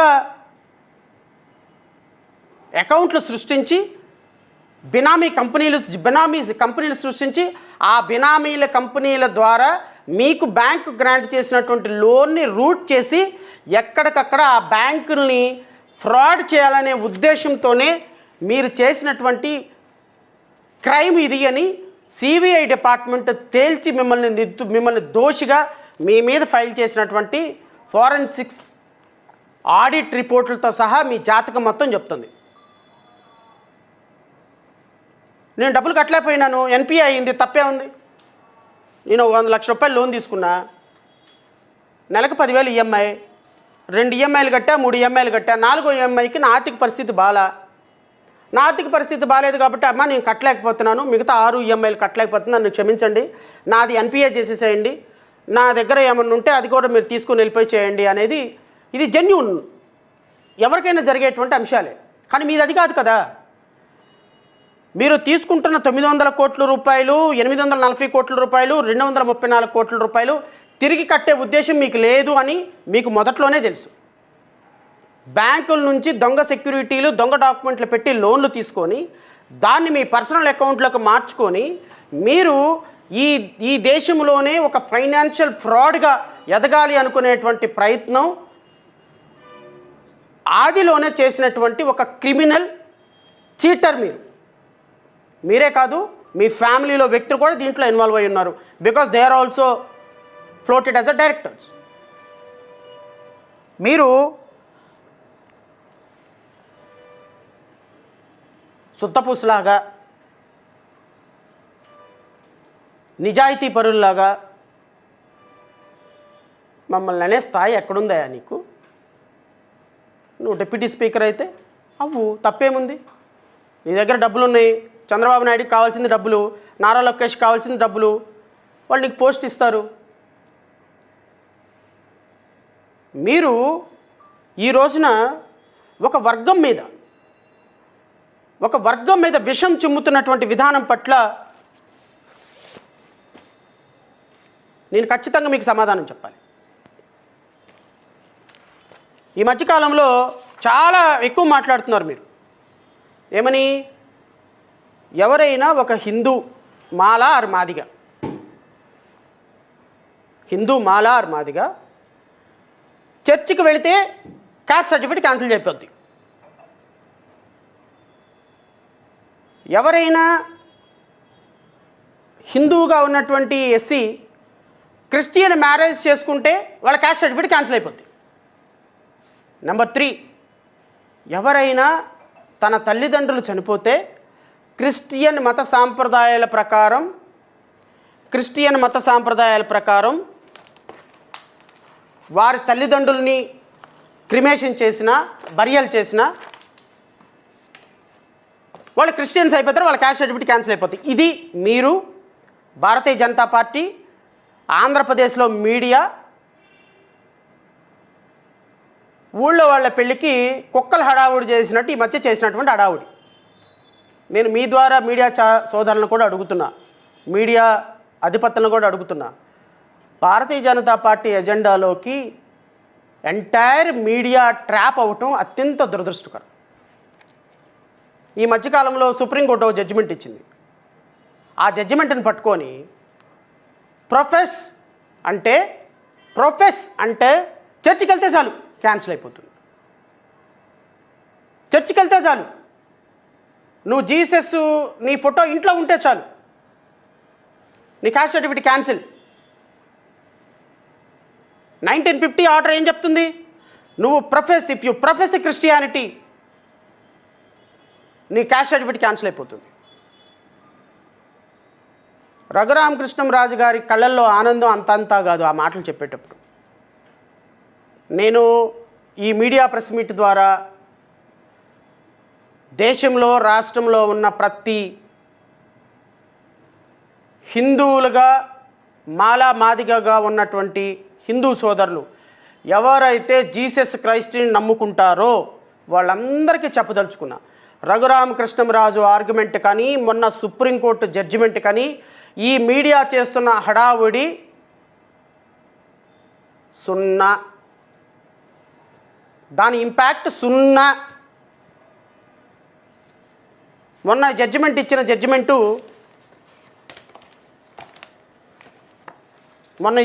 జడ్జిమెంటు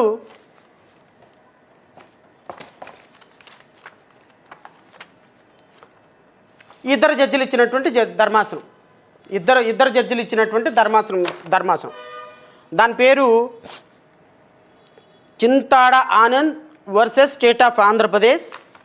ఈ జడ్జిమెంట్ ఇచ్చింది ప్రశాంత్ కుమార్ మిశ్రా అండ్ మన్మోహన్, ఇద్దరు జడ్జిలు ఇచ్చారు. ఈ ఇద్దరు జడ్జిలు ఇచ్చినటువంటి జడ్జిమెంటు ఏ సందర్భంలో ఇచ్చారు? ఒక పాస్టర్గా బాప్టిజం తీసుకున్నటువంటి ఒక పాస్టర్ 10 సంవత్సరాల నుంచి చర్చి నడుపుతూ 10 సంవత్సరాలు ఒక ఇవాంజలిస్ట్ సంఘానికి సెక్రటరీగా ఉండి తన మీద ఒక అతను దాడి చేసినప్పుడు నేను ఎస్సీని అని సుప్రీంకోర్టు దాకా కేసు తీసుకెళ్ళాడు. సుప్రీంకోర్టు ఏం చెప్పింది, అబ్బాయి 1950 ఆర్డర్ ప్రకారం ఒక్కసారి కన్వర్షన్ జరిగి నువ్వు బాప్టిజం తీసుకొని హిందూయిజాన్ని వదిలేసి క్రిస్టియానిటీలోకి వెళ్ళావు కాబట్టి you are no more a SC. That's all. అయితే ఇక్కడ కన్వర్షన్ అనేటువంటి పదాన్ని వాలంటీర్గా బాప్టిజం తీసుకుంటే మాత్రమే కన్వర్షన్. మీరు ఒక చర్చి దగ్గరికి వెళ్ళండి, గుణదల చర్చి దగ్గరికి వెళ్ళండి. గుణదల చర్చిలో ప్రేయర్ అంతా అయిపోయిన తర్వాత అమ్మ బాప్టిజం తీసుకునే వాళ్ళు సప్పర్ తీసుకోవడానికంటే ఒక చిన్న పలాహ ఆహారం పెడతారు. ప్రేయర్ అయిపోయిన తర్వాత రండి అంటారు. 10,000 మంది చర్చికి వెళ్తే 100 మందో 50 మందో లేచి నుంచొని పాస్టర్ గారి దగ్గరికి వెళ్ళి ఆ సప్పర్ తింటారు. అంటే అర్థం ఏంటి, సప్పర్ తిన్న వాళ్ళు మాత్రమే బాప్టిజం తీసుకున్నట్లు లెక్క. అక్కడికి వెళ్ళినటువంటి 9,950 మంది దేవుణ్ణి నమ్ముకొని వచ్చారు. They are not converted, they are not voluntarily converted and they are not embraced Christianity. వాళ్ళు బాప్టిజం తీసుకోలే. బాప్టిజం తీసుకోని వ్యక్తి ఎవరైనా they remain as a Hindu, remain as a Mala and Madiga, వాళ్ళ కమ్యూనిటీ మారినట్టు కాదు అన్న సాధారణమైన సూత్రం కూడా తెలియని నువ్వెట్ట డిప్యూటీ స్పీకర్ అయినావు, నువ్వెట్ట ఇన్ని 2,000 కోట్ల రూపాయలు ఫ్రాడ్ చేసావు బ్యాంకుల్ని. అరే బ్యాంక్, నీకెట్టు చదువుకున్న జ్ఞానం లేదు, ఈ ఫ్రాడ్ జ్ఞానమైనా ఉండాలి కదా నీకు, మినిమం కామన్ సెన్సు. నేను చర్చికి వెళ్తా, ఈయన చర్చికి వెళ్తాడు, ఇక్కడున్న విలేకరులు కొంతమంది చర్చికి వెళ్తారు. చర్చికి వెళ్ళిన వాళ్ళంతా బాప్టిజం తీసుకున్నట్టేనా? చర్చికి వెళ్ళిన వాళ్ళంతా వాలంటరీలీ కన్వర్టెడ్ క్రిస్టియన్సా? That is what supreme court stated sir. ఇది కూడా చెప్తాను, మీరు కూడా రాసుకోండి. ఇది రాసుకొని ప్రెస్ మీట్ పెట్టండి, మళ్ళీ చూస్తా మీ వాగ్ధాటి, మీ నాలెడ్జి ఎంతవరకు తీసుకెళ్తుందో నేను కూడా చూస్తా. నేను చెప్పిన దానికి మీరు క్లారిఫికేషన్ ఇవ్వండి. A Raja versus D Kumar, date of decision 6th May 2025. ఈ జడ్జిమెంట్ ఇచ్చింది Amanullah S Oka and George Masih, 3 జడ్జిల ధర్మాసనం. 3 జడ్జిల ధర్మాసనం. మొన్న ఇచ్చినటువంటి జడ్జిమెంటు 2 జడ్జిలే. ఈ జడ్జిమెంటు దానికంటే లార్జర్ బెంచ్ ఇచ్చినటువంటి జడ్జిమెంటు. రఘురామకృష్ణరాజు గారు బాగా చెవులు పెద్దవి చేసుకొని వినండి, ఒకసారి వీలైతే ఈ జడ్జిమెంట్ చదవండి. A Raja versus D Kumar, case number 2758 of 2023 and citation వచ్చి 2025 లాసూట్ SC 667. ఈ కేసులో గురించి మీకు చెప్తా. ఏ రాజా అనేటువంటి ఒక తమిళనాడు ఎమ్మెల్యే ఎస్సీ కాన్స్టిట్యున్సీలో నుంచి ఎమ్మెల్యేగా గెలుస్తాడు. డి కుమార్ అనే అతను, ఈ రాజా అనేటువంటి అతను ఎస్సీ కాదు, వీళ్ళ అమ్మ క్రిస్టియన్ను, వీళ్ళ నాన్న క్రిస్టియన్ను, వీళ్ళు బాప్టిజం తీసుకున్నారు. ఏ రాజా అనే అతను క్రిస్టియన్ మ్యారేజ్ ప్రకారం మ్యారేజ్ చేసుకున్నారు. ఏ రాజా తాత, తల్లి, తాతలు, ముత్తాతలు అందరూ కూడా క్రిస్టియన్ సాంప్రదాయాల ప్రకారమే వాళ్ళు చనిపోతే పూడ్చిపెడుతున్నారు. ఏ రాజా అనే అతను క్రిస్టియన్ మ్యారేజ్ చేసుకున్నాడు. ఏ రాజా అనే అతను కూడా బాప్టిజం తీసుకున్నాడు. కాబట్టి ఇతను he is no more a Christian, so more a SC, కాబట్టి ఇతను ఎన్నిక చెల్లదు అని హైకోర్టులో కేసు వేశారు. ఇతను ఎన్నిక చెల్లదు because he contested from the reserved constituency. వీళ్ళ అమ్మా నాన్న బాప్టిజం తీసుకున్నారు, ఇతను బాప్టిజం తీసుకున్నాడు. వీళ్ళ క్రిస్టియన్ సాంప్రదాయాల ప్రకారం మ్యారేజ్లు చేసుకుంటున్నారు. వీళ్ళ క్రిస్టియన్ సాంప్రదాయాల ప్రకారం జీసస్ క్రైస్ట్ని కొలుస్తున్నారు. ఇతను ఎస్సీ కింద ఎలా వస్తాడు? కాబట్టి ఇతను ఎస్సీ కాదు, క్రిస్టియన్గా అవ్వాలి, క్రిస్టియన్ కింద ఇతనికి చేయండి అని. దానికి సుప్రీంకోర్టు ఏం చెప్పిందో చెప్తా.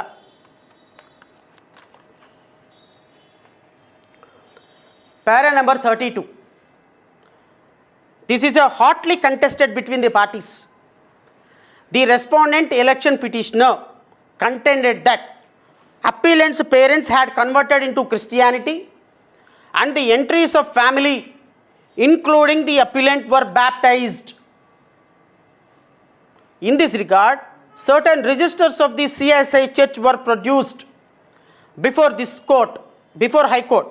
However, from the evidence, it is also apparent that the entries in such registers registers were not very specific, inasmuch as the name of the appellant was not mentioned and the other details with regard to the age of his siblings also did not match. Even some of the siblings were different.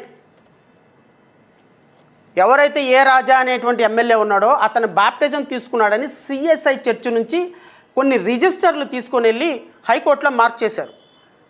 దానికి supreme court ఏం చెప్పింది అంటే, CSI church రికార్డులు పరిశీలిస్తే ఏదైతే ఏ రాజా పేరుందో ఆ రాజా పేరు ప్రాపర్గా మెన్షన్ చేయాల. ఇతను తమ్ముళ్ళు అన్నలు పేర్లు ప్రాపర్గా మెన్షన్ చేయాల. అండ్ ఒరిజినల్గా ఇతను చెల్లెళ్ళు అక్కల పేర్లు ఆ రిజిస్టర్లో ప్రాపర్గా మెన్షన్ చేయాల. మోర్ ఓవర్ ఆ బాప్టిజం ఇచ్చిన వ్యక్తి యొక్క ఏజీ ఆనాటికి 14 సంవత్సరాలు మాత్రమే. 14 సంవత్సరాలు ఉన్నటువంటి ఒక వ్యక్తి బాప్టిజం ఇచ్చేటువంటి పాస్టర్గా మారి ఈ ఏ రాజా అనే అతనికి ఎలా బాప్టిజం ఇస్తాడు? సో కాబట్టి ఈ రికార్డులు ఏది ప్రూవ్ కాలేదు అని supreme court fining. So therefore even నువ్వు క్రిస్టియన్గా పరిగణించబడాలి అంటే నువ్వు ఎక్కడ బాప్టిజం తీసుకున్నావు, ఏ రోజు బాప్టిజం తీసుకున్నావు, నీకు బాప్టిజం ఇచ్చింది ఎవరు, నీ రిజిస్టర్లో నీ పేరుందా లేదా, రిజిస్టర్లో పేరుందా లేదా అనే మొత్తం ఎగ్జామినేషను జరిగి తీరాలి. మిస్టర్ రఘురామకృష్ణంరాజు మైండెడ్ ఏదో బైబిల్ సంఖలో పెట్టుకొని చర్చి కలంగానే క్యాన్సిల్ క్యాస్ట్ సర్టిఫికేట్ అని చెప్పేసి స్లిప్ రాసి ఎవరు మన ట్రాఫిక్ పోలీస్ స్టేషన్ చనాల రాసి ఇచ్చినట్టు చలన రాసి ఇచ్చేస్తారు అనుకుంటున్నావేంటి? కాన్స్టిట్యూషన్ అంటే కాన్స్టిట్యూషన్లో ఆర్టికల్ అంటే మనం బ్యాంకులను ఫ్రాడ్ చేసేంత ఈజీ అనుకుంటున్నావేంటి? కాదు, బ్యాంకులను ఫ్రాడ్ చేసే అంత ఈజీ అనుకుంటున్నావా? సుప్రీంకోర్టు ఇంకా కూడా ఏం చెప్పిందో కూడా చెప్తా. నీకు చదువు వచ్చు కదా, చదువుకో వెళ్ళి. రెండో కంటెన్షన్, ఇతను క్రిస్టియన్ మ్యారేజ్ చేసుకున్నాడు కాబట్టి ఇతను క్రిస్టియన్గా పరిగణించబడాలి అని. దానికి కూడా సుప్రీంకోర్టు ఏం చెప్తా చూపుతా. As far as the marriage rights are concern, as far as marriage rights are concern, per se assuming a practice associated with one religion was followed or observed, the same would not mean the person professed the said religious organization to said other religion. అయితే అయ్యుండొచ్చేమో, నేను Christian marriage చేసుకున్నంత మాత్రాన్ని Christian అవ్వాలతానా, Christian అవుతాడా? per se what Supreme Court stated, as far as marriage rights are concerned, per se assuming a practice associated with one religion was followed or observed, the same would not mean the person professed the said religion. అంత మాత్రం చేత పెళ్లి చేసుకున్నాడు కాబట్టి అతను Christian అవుతాడు అని చెప్పటానికి లేదు. This is a finding of honourable apex court full court judgement which was delivered on 2025. And finally,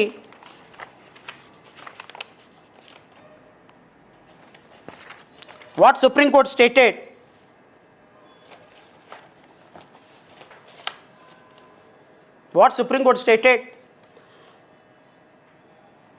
the respondent side who claimed to have baptized the appellant and his family during evidence admitted that he was aged 54 years as on date of deposition, which meant he was aged only 14 years in the year of 1982. 1982లో baptism ఇచ్చినటువంటి వ్యక్తికి 14 సంవత్సరాలు. కాబట్టి evidence on record మొత్తం పరిశీలించిన తర్వాత ఏ రాజా అనే అతను వాళ్ళ అమ్మా నాన్న చనిపోతే క్రిస్టియన్ సాంప్రదాయాల ప్రకారం వాళ్ళని బరియల్ చేసినంత మాత్రాన, అతను క్రిస్టియన్ మ్యారేజ్ చేసుకున్నంత మాత్రాన, అతను రోజు చర్చికి వెళ్ళినంత మాత్రాన ఆ చర్చిని, అండ్ ఇంకోటి కూడా what supreme court stated, it is para number 34, it is relevant to observe that observance oblique performance of a ritual associated with any religion does not ipso facto and necessarily mean that the person profess that religion. అర్థమవుతుందా media సోదరులందరికీ, television channels వాళ్ళందరికీ? ఆనంద్ అనే ఆయనంట చర్చికి వెళ్ళాడంట, case కొట్టేశాడంట, సుప్రీంకోర్టుకి వెళ్ళాడంట. Supreme court చెప్పిందంట, the moment నువ్వు Bible పట్టుకున్నావా నువ్వు క్రిస్టియనే. నీకు ఎస్సీ ఎస్టీ రిజర్వేషన్ లేదని చెప్పిందంట. బైబిల్ అట్లా టచ్ చేస్తే చాలంట ఎస్సీ ఎస్టీ రిజర్వేషన్ పోయినట్టేనంట. ఎవరైనా బైబిల్ పట్టుకొని చర్చిలో కనపడితే చాలంట, ఎవరైనా ఒక ఎంప్లాయీ అతని మీదంట ఎస్సీ ఎస్టీ తీసేసేసి రిజర్వేషన్లో ఉద్యోగం పొందాడు, అతను తీసేసి క్రిస్టియన్ చేసేయండి అనొచ్చు. ఎవరి మీద దాడి? కూటమి ప్రభుత్వం ఎవరి మీద దాడి చేస్తుంది? చంద్రబాబు నాయుడు, నారా లోకేష్, పవన్ కళ్యాణ్ వీళ్ళందరూ కూడా సిస్టమేటిక్గా రఘురామకృష్ణంరాజుని ముందు పెట్టి క్రిస్టియన్స్ని మొత్తాన్ని కార్నర్ చేయటం కదా ఇది? ఒక్కళ్ళైనా ఖండించారా ఆకివీడి సంఘటన? ఒక్కళ్ళైనా ఆకివీడిలో దళిత బిడ్డలు 58 మందిని అరెస్ట్ చేస్తే ఒక్కళ్ళైనా పరామర్శించారా? రఘురామకృష్ణంరాజు వచ్చి 400 మందితో వచ్చి అలా షో చేసి వెళ్ళిపోతే రఘురామకృష్ణంరాజు మీద దాడిని పవన్ కళ్యాణ్ ఖండించాడు, నారా లోకేష్ ఖండించాడు, చంద్రబాబు నాయుడు ఖండించాడు. అంటే ఎవరి ఓట్లు ఎవరికి వేసుకుంటున్నారు? అంటే మా ఓట్లు మీకు అవసరం లేదు, ఈ కమ్యూనిటీ ఓట్లు మీకు అవసరం లేదు, వీళ్ళు సెకండ్ గ్రేడ్ పీపుల్గా అయిపోయినా పర్లేదు, వీళ్ళ మీద దాడి జరిగినా పర్లా, వీళ్ళ మీద రఘురామకృష్ణంరాజు గారు లాంటి వాళ్ళని పెట్టి దాడి చేపించేసి వాళ్ళని సైడ్ చేసేసి మీరు మాత్రం ఏమి ఎరగనట్టు ఆయన మీద దాడి జరిగినట్టు ఖండిస్తారు. 2024 తర్వాత పవన్ కళ్యాణ్ ఈ రాష్ట్రంలోకి అడుగుపెట్టిన తర్వాత ఆయన సనాతన ధర్మం అనేటువంటి ఒక కాన్సెప్ట్ని డిజైన్ చేసిన తర్వాత ఈ రాష్ట్రంలో సిస్టమేటిక్గా ఎస్సీ ఎస్టీలు కన్వర్షన్ క్రిస్టియన్స్ మీద దాడి జరగటం లేదా?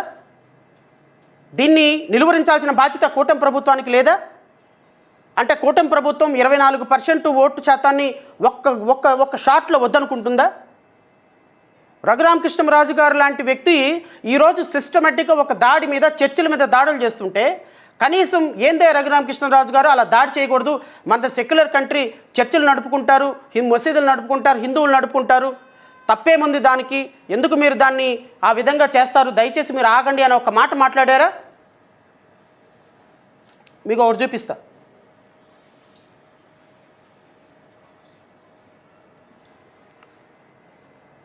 రూల్ 26 ఆఫ్, ఇది కూడా మీకు చదివి వినిపించాలి, ఎందుకంటే రఘురామకృష్ణంరాజు అనేటువంటి వ్యక్తి తెలిసి నేను వస్తా ఈ క్రిస్టియానిటీ దగ్గరకు వస్తా. Rule 26 of AP gram panchayat land development layout and building rules, what it says, Andhra Pradesh రాష్ట్రంలో ప్రతి రిలీజియస్ కన్స్ట్రక్షన్కి, అది చర్చ్ అయినా, మసీద్ అయినా, టెంపుల్ అయినా డిస్ట్రిక్ట్ కలెక్టర్ పర్మిషన్ ఉండాలి. నా దగ్గరికి రఘురామకృష్ణంరాజు మొన్న 113 చర్చిలకి నోటీసులు ఇచ్చినటువంటి వ్యక్తులు నా దగ్గరకు వచ్చారు. అందులో ఒక 4 వ్యక్తులు నా దగ్గరకు వచ్చారు. ఆ నోటీసులు పట్టుకొని వచ్చారు. శ్రావణ్ గారు చూడండి, రఘురామకృష్ణంరాజు గారు దౌర్భాగ్యం, ఈ విధంగా నోటీసులు ఇచ్చి మమ్మల్ని భయభ్రాంతులకు గురి చేస్తున్నాడు అని. సార్ నేను నోటీసులు తీసుకొని చూస్తున్నా.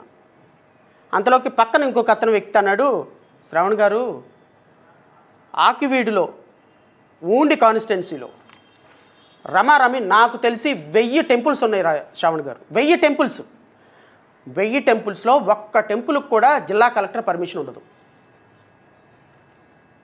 ఒక్క టెంపుల్కి కూడా జిల్లా కలెక్టర్ పర్మిషన్ ఉండదు. అసలు రాష్ట్రంలో ఏ టెంపుల్కి కూడా జిల్లా కలెక్టర్ పర్మిషన్ ఉండదు శ్రవణ్ గారు. మా ఉండి కాన్స్టిట్యున్సీలో టెంపుల్స్ మొత్తాన్ని మూసేయండి, రామాలయాలు, కృష్ణాలయాలు, వెంకటేశ్వర స్వామి ఆలయాలు, because they are also religious constructions కదా, రూల్ 26 ప్రకారం వాళ్ళకు కూడా పర్మిషన్ ఇవ్వాలి కదా, మాకే కాదు కదా, ఆ రూల్ వాళ్ళకు కూడా అప్లై అవుతుంది కదా, మరి మనం కూడా కేసేద్దామా అన్నాడు. ఆ పక్కన ఇంకొక ఎవరైతే నోటీస్ తీసుకొని వచ్చిన, చర్చి నోటీస్ తీసుకొని వచ్చిన ఆయన ఏమన్నాడు తెలుసా, ఏ ఆగరా, బుద్ధి జ్ఞానం ఉందా నీకు, నువ్వు కూడా రఘురామకృష్ణరాజు లాగా మాట్లాడతావేంటి, వాడు పనికి మాలినోడు మనకు నోటీసులు ఇచ్చాడని మనం కూడా టెంపుల్ మీదకి వెళ్తామా, టెంపుల్ మీదకి వెళ్ళొచ్చా? వాళ్ళు టెంపుల్స్, చిన్న చిన్న టెంపుల్స్ కట్టుకుంటారు. ఈ మధ్యకాలంలో రెండోమెంట్ టెంపుల్స్ ఉన్నాయి, ఆ టెంపుల్స్ అన్నీ కట్టుకుంటారు, తప్పు లేదు. వాడేదో రఘురామకృష్ణరాజు తలకాయ లేని పని చేశాడని మనం కూడా కేసులేసి రామాలయాన్ని మూసేయండి, టెంపుల్స్ని మూసేయండి అనొచ్చా? తప్పు. అట్లా మాకొద్దు సార్, అదొద్దు. మేము ఎలా ప్రొటెక్షన్ కావాలో చెప్పండి, అంతవరకే. కానీ మిగతా టెంపుల్స్ మీదకి, మసీదుల మీదకి మనం ఎందుకు వెళ్ళాలి సార్ అన్నాడు. ఎవరు ఏదైతే చర్చికి నోటీస్ ఇచ్చాడో ఆ పాస్టర్ అన్న మాట ఈ మాట.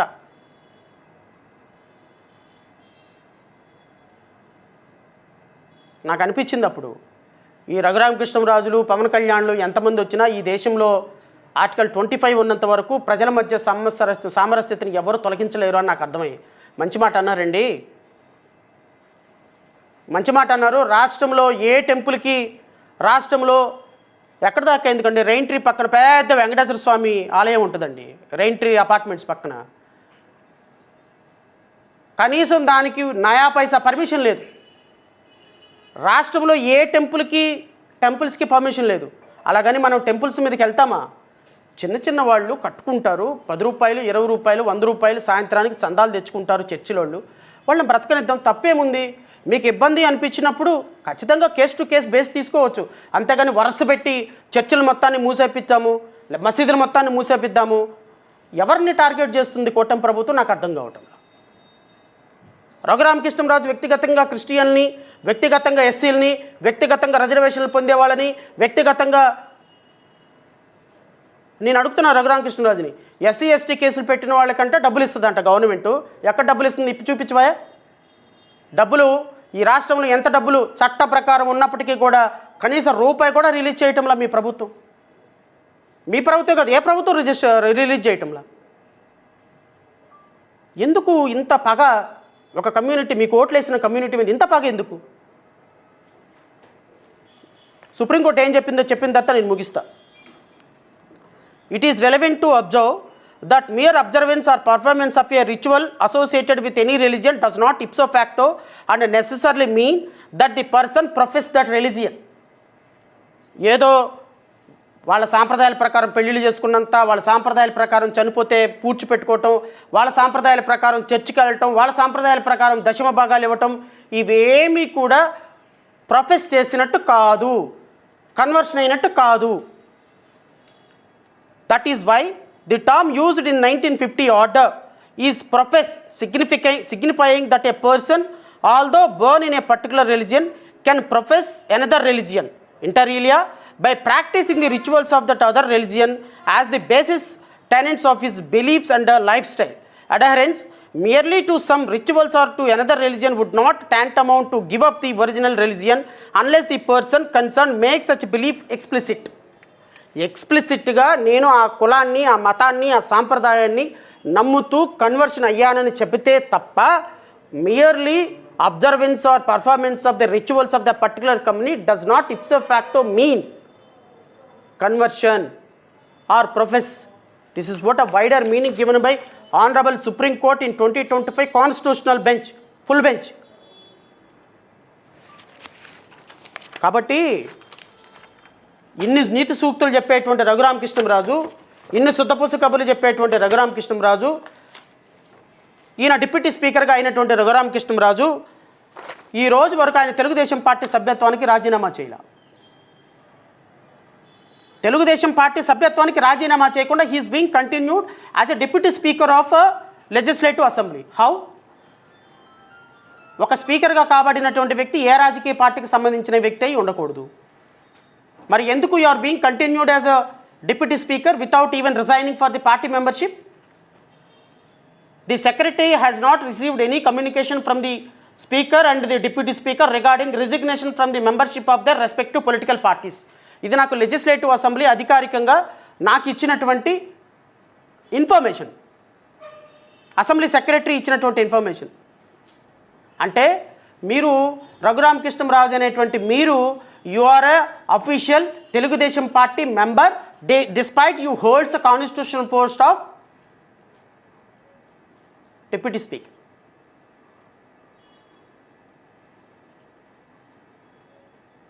ఇదెవరు? లెజిస్లేటివ్ అసెంబ్లీ సెక్రటరీ నాకు ఇచ్చినటువంటి information. This is what information given by legislative secretary. మీరు పార్టీ మెంబర్షిప్కి రిజైన్ చేయకుండా మీరేమో సెక్రటరీ, మీరు డిప్యూటీ స్పీకర్గా కొనసాగించవచ్చా? ఎవరైనా కాన్స్టిట్యూషన్లో ఆర్టికల్ 25 చెప్పినట్టుగా ఒక బైబిల్ పట్టుకొని ఎస్సీ వాడు కోర్టుకి చర్చికి వెళ్తేనేమో ఆ చర్చ రిజర్వేషన్లు తీసేయచ్చా? మీరు మాత్రం కాన్స్టిట్యూషనల్ పోస్టులు హోల్డ్ చేయొచ్చా? మీరు మాత్రం ఎఫ్ఐఆర్లు 2000 కోట్ల రూపాయలు దోచుకొని ఎఫ్ఐఆర్లు పెండింగ్ ఉండగా ఆ ఎఫ్ఐఆర్లు పెండింగ్ పెట్టుకొని కాన్స్టిట్యూషన్ చీటరు, ఫైనాన్షియల్ ఫ్రాడు అని డిక్లేర్ చేయించుకొని మీరు మాత్రం పెద్ద మనిషిగా చలావణి అవ్వచ్చా? రూపాయలు 100 రూపాయలు 1000 రూపాయలు ఏదో తెచ్చుకొని బతికేటువంటి పాస్టర్ల మీద మీ విశ్వరూపం మీ ప్రతాపం చూపిస్తారా? గుర్తుపెట్టుకో రఘురామకృష్ణరాజు గారు, ఎప్పుడూ కూడా సమాజం ఒక్కళ్ళని మీ ఒక్కళ్ళ చుట్టే తిరగదు. ఒకరోజు మాకు సమయం వస్తుంది, గుర్తుపెట్టుకో. 2934లో నీ కర్మగాలి అధికారం మారిందా?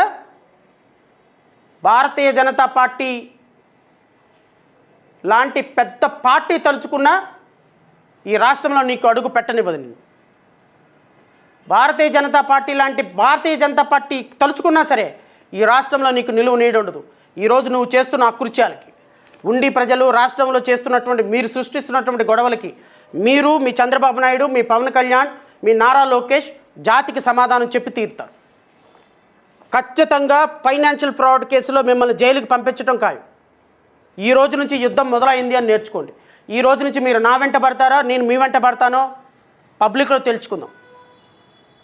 ఈ రోజు నుంచి ఎప్పటి వరకు మనం మతపరమైనటువంటి విషయాల్లో ఇన్వాల్వ్ కాకూడదు, వ్యక్తిగతమైనటువంటి విషయాల్లో ఇన్వాల్వ్ కాకూడదు అని నేను చాలా సమయం పాటించాం.